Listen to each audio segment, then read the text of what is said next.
Welcome to your own channel a road to history. मैं doctor Akhilesh Kumar फिर से मुखातिब हूँ आपके साथ एक वीडियो को लेकर।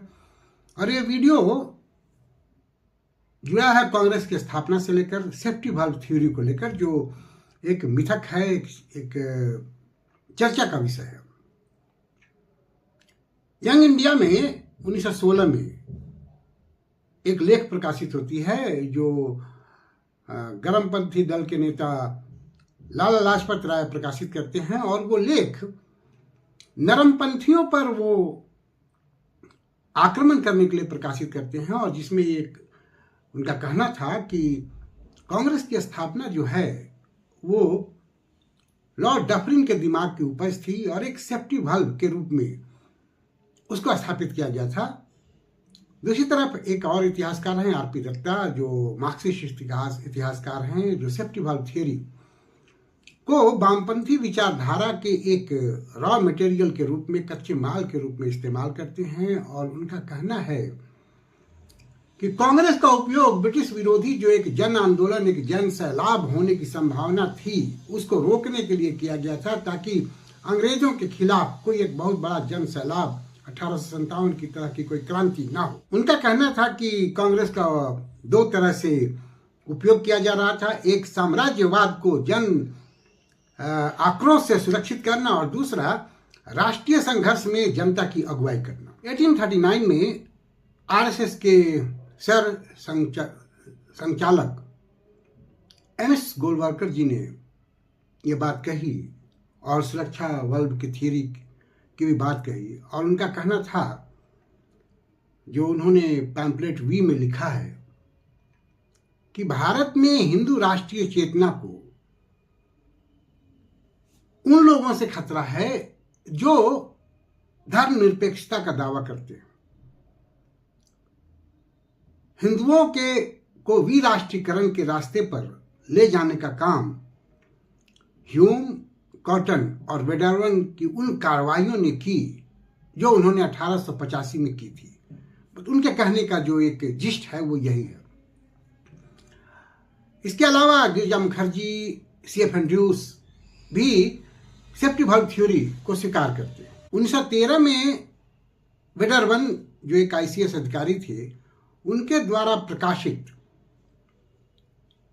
एओ ह्यूम की जीवनी सामने आती है, और उसी में 7 जिल्दों वाले गोपनीय रिपोर्ट की चर्चा की जाती है। इस रिपोर्ट को 1933 में गुरुमुख निहाल सिंह सरकारी रिपोर्ट, एंड्रूस और गिरजा मुखर्जी सीआईडी की रिपोर्ट, और लाला लाजपत राय पुलिस की रिपोर्ट कहते हैं।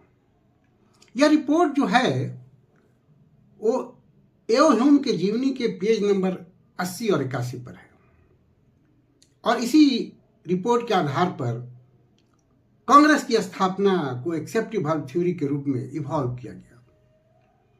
लेकिन यहां देखने वाली बात यह है कि 1878 में एओ ह्यूम होम डिपार्टमेंट के सचिव नहीं थे, बल्कि वो राजस्व, कृषि और वाणिज्य विभाग के सचिव थे। अतः उनकी पहुंच गृह विभाग के फाइलों तक नहीं थी, जहां इस तरह की रिपोर्टें होती है। दूसरी बात, उनकी पोस्टिंग शिमला में थी, ना कि दिल्ली में, और गृह विभाग की जितनी भी फाइलें होती है या होती थी वो दिल्ली में रहती थी। तो हम ये कह सकते हैं कि वहां तक उनकी पहुंच नहीं होगी। तीसरी बात यह है कि जितने बड़े रिपोर्ट की बात की गई है, उतना रिपोर्ट बनाने के लिए कम से कम 30,000 सीआईडी के कर्मचारी चाहिए, और उतने कर्मचारी उस समय नहीं थे। अब इस मीथ को खंगालने के लिए, इसको समझने के लिए जरूरत है कि हम अच्छी तरह से तहकीकात करें जो उनकी जीवनी लिखी गई है उसको, और उस जीवनी के पेज नंबर 78 से 80 और 82-83 पर अगर जब हम जाते हैं तो उसमें एक भारतीय धार्मिक नेता शीर्षक से लिखी हुई सामग्री प्राप्त होती है, जिससे पता चलता है कि ये जो रिपोर्ट एओ ह्यूम को मिली थी, यह कोई सीआईडी की रिपोर्ट नहीं थी, बल्कि भारत में कुछ जो धार्मिक नेता थे उनसे उनको जानकारी मिली थी और जिसके आधार पर उन्होंने एक अनुमान लगाया था कि भारत में जो निचला वर्ग है, निचला तबका है, जो जनता है, वो आक्रोश से उबल रही है और एक बहुत बड़े जन आक्रोश, जन सैलाब की संभावना है। अब ये धार्मिक नेता जो थे उन तक पहुंच कैसे हुई एओ ह्यूम की, इस पर अगर हम चर्चा करें तो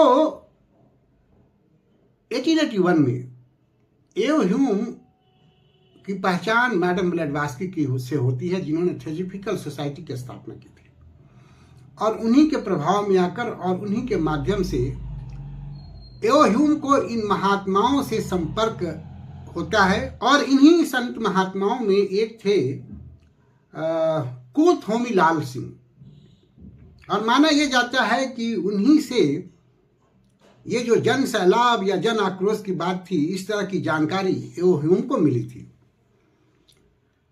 पायनियर के संपादक एपी सीनेट ने भी ये कहा है कि उनको भी एक चिट्ठी प्राप्त हुई थी जिसमें यह लिखा गया था कि 1857 में इन्हीं महात्माओं ने अपने तपोबल से उस 1857 की क्रांति को विफल किया था।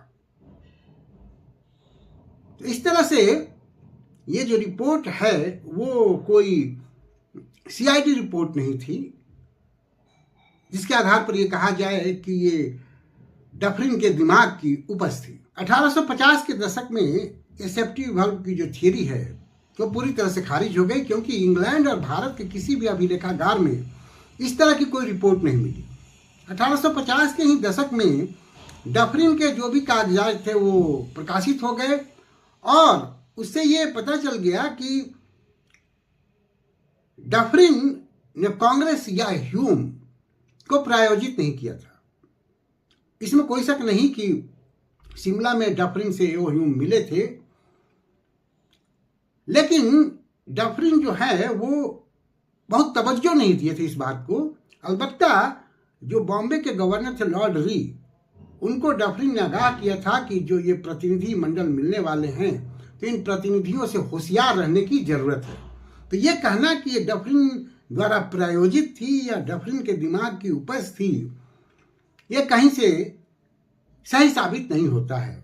इसमें कोई शक नहीं कि एओ ह्यूम एक राजनीतिक उदारवादी व्यक्ति थे और वो चाहते थे कि भारत में के जनता में जो एक असंतोष है उस असंतोष को अंग्रेजों के सामने रखा जाए, और इसलिए शायद वो एक संगठन, ऑल इंडिया लेवल पर एक संगठन बनाने का प्रयास कर रहे थे जो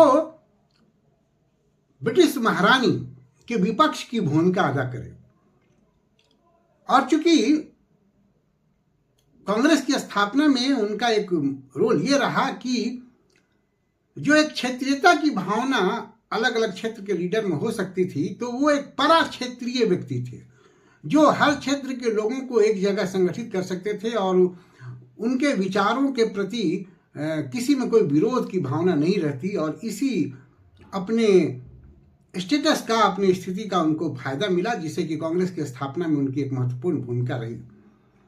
लाला लाजपत राय का ये भी कहना है कि इसमें कोई शक नहीं कि वो उदारवादी थे, स्वतंत्रता प्रेमी भी होंगे एओ ह्यूम, पर हमें ये नहीं भूलना चाहिए कि वो एक अंग्रेज थे और एक देशभक्त अंग्रेज थे।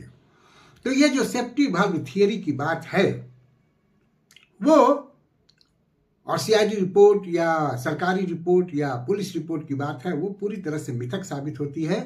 कांग्रेस की स्थापना के लिए अलग अलग परिस्थितियां थी जिसको मैं एक अलग वीडियो में बताऊंगा। ये सेफ्टी वाल्व की थियरी जो है वो बहुत कारगर नहीं है।